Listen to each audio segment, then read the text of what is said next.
just told my team, we can't pick references. We have to be the reference. Went on, said, recorded random sounds. I recorded somebody blowing into a Coca-Cola bottle. There was one hose. I had hose wireless that just hold this hose and just while it around. You basically find music in anything and everything around you.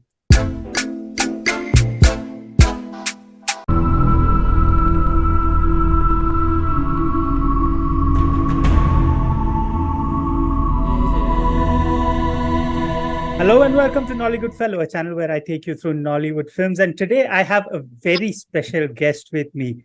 Well, if you've seen the biggest Nollywood movies in the past year or so, and if you've laughed along, cried along, screamed along, yelled for help, or yelped, well, this man has nudged you towards it.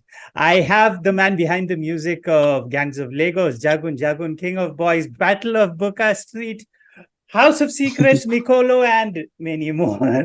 Please allow me to welcome Tolu Obanro. Tolu, thank you so much for making this. It's such a pleasure to be here. Thank you so much. Thank you so much. So Tolu, is Tolu short for anything? Yes, Tolu is short for Tolu Lokpe. Tolu Lupe. That's right. Yeah. Oh, okay. I was expecting something huge, like, I don't know, Tolu Wadamilare or something. Okay, so if you want the wa part of it, it's going to be Tolu Alokpe. Ah, that's nice. Yeah. All right. Yeah, Tolu Alokpe. Yes. I have a lot of fun with Nigerian names. They're very intriguing, and like when I sit to record reviews, I spend a lot of time memorizing the names. So don't worry, we'll give you a Nigerian name soon. Oh, I'd love that.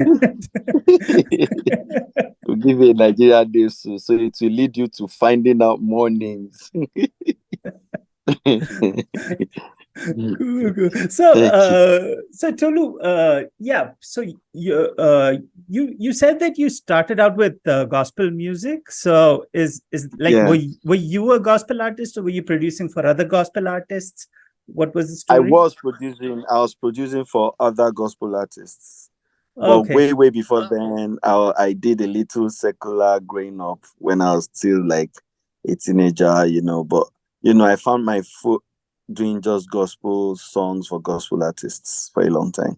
So when I hear gospel, what comes to my mind is music that's very Western. It's more on harmonics and Western instruments. Is that how it is over there, or does that have local influences? No. So Nigerians, we have a kind of music, we have a type of music, and I think I've been asked while I was doing gospel, I was asked like this question several times, that why does my sound like it's not gospel?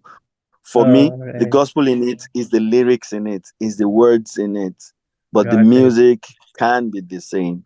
I've done a lot of Afro gospel, Afro pop gospel, Fuji gospel, name it, a lot of them. Interesting. I can name some songs, but I don't know. I can go on and on. Yeah, because from gospel to the soundtrack of Jagun Jagun, that sounded like wow, that's quite a shift. I mean, at least in my head it was. But even if you look at the sort of soundtracks you've done in movies alone, like in a movie like The House of Secrets, it's more westernized, and then in Jagun Jagun, it's very earthy. So what have your influences in music been? Okay, so growing up, I grew up in a very Orthodox church, that the Apostolic Church. So we did a lot of those root singing, root music, and all of that. Then growing further, I got into some other churches, and then in my secondary school days, I think it was all Yanni. Everything in my head was Yanni. I used to like to play a lot of jazz music until I think one day I just felt like, okay, this jazz is not going to be profitable in this part of the country that I am. So I just started. So I got a lot of influences. I think when I was very young, I didn't even know what it is to even play piano. If you play songs from Boys to Men I used to just cry, and my mom will still beat me like, "Why are you crying? What's wrong?" And I couldn't say that I'm listening to this Boys to Men, and it's just making my head sick, you know. So I had like a lot of influences. Then my neighbors will play Fuji. Fuji is a kind of Nigerian music that is so that's been the very traditional ones. My house will play Boys to Men and Indian films.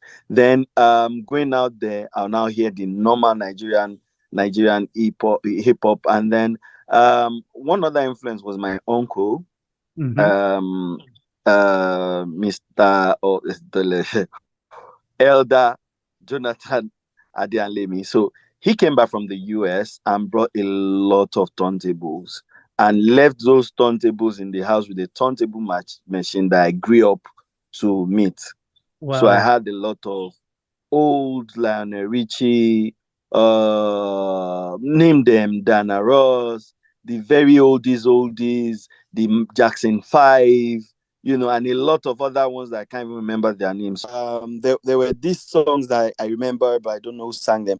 And then the rain begins to fall. You are the... So there were a lot of those turntables in my house that some of them didn't even have that casing. So I'll just flip them in. I think one of the fun things for me was how that big round thing could play and make music just play. So that Interesting. just influenced me listening to a lot of those songs and sounds, and it kind of made me, even up till now, if you play 10 songs from maybe the 70s, I'll know like two. If you play from the 80s, I'll know. And I'm not even that old, but you know, I got to like listen to a whole lot of those music growing up. Wow. So when you're saying turntables, was it just hearing the songs, or were you also like trying your hand at DJing and scratching and all of that? No, no. So sometimes I play with it, but I didn't know you could even scratch with it. All So right. mine was just to lift it up and put it to the next song, because you will, if you look into the turntable, you see like some round curved things, and you can at times just guess where the next song will be and just move that rod to it, and then it was just so sweet. And then when there's no light, that thing can play without speakers, then you can hear it so thinly. So I just had a lot of fun, you know, listening to everything he brought from the US. I mean, he brought quite a lot. He brought like like 100 of those things. So I just flipped. If I hear this one for 2 or 3 days, I flip to the next one. If I find my favorite one, I keep them by my side. Then I just play those ones on and on. So it was just that's how I grew up. Interesting. So, was was it like was your family into music, or was that something that Brian you developed on your own, or you just found the liking and you started working on it? How was the starting of music Yeah. for you? So my family was never into music. I don't even know. So music for my family was just we go to church, we sing. We wake up in the morning, we sing. You know, but you know, there was no this is how music should be done. That is how music should be done. So I think I just picked it up like at like age 11, 10, 11. I just Mhm. realized that okay, you should be able. So I didn't learn from anybody till today. I'm totally self-taught. Wow, that's highly impressive. So, No music school.